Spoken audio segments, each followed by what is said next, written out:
Teleradio İstehsalat Birliği bu aydan etibarən DVB-T2 standartının tətbiqinə başlayacaq. Standartın tələblərinə uyğun olaraq regionda yaşayan bütün sakinlər 60-dan çox xarici kanal izləyə biləcəklər.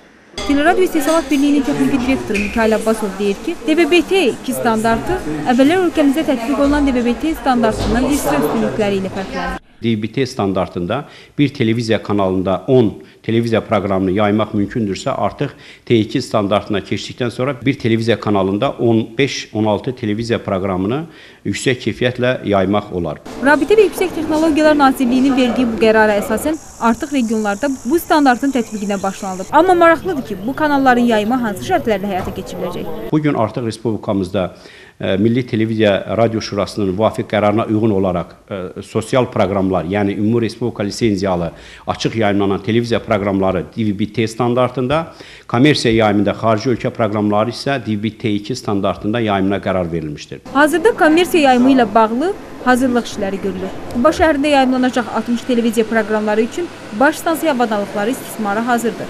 Bakı şəhərindən Quba şəhərinə proqramların ötürülməsi üçün Aztelekom İstehsalat Birliği'nin fiber optik kabel şəbəkəsindən istifadə olunacaq və Quba telekommunikasiya şəbəkəsindən Quba televiziya stansiyasına qədər 24'lük fiber optik kabelin çəkiliş işləri bu saat davam etdirilir. Aztelekom İstehsalat Birliği tərəfindən bu həyata keçirilir.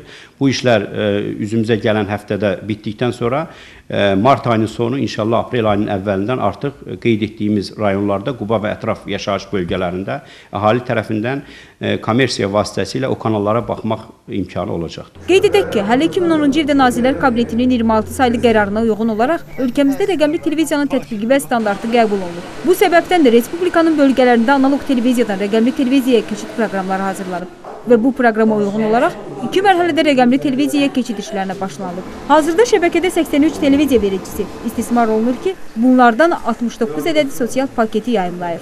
Pərvin İsmailova, Rəşad Qurbanov, Zaur Səfərov, Space.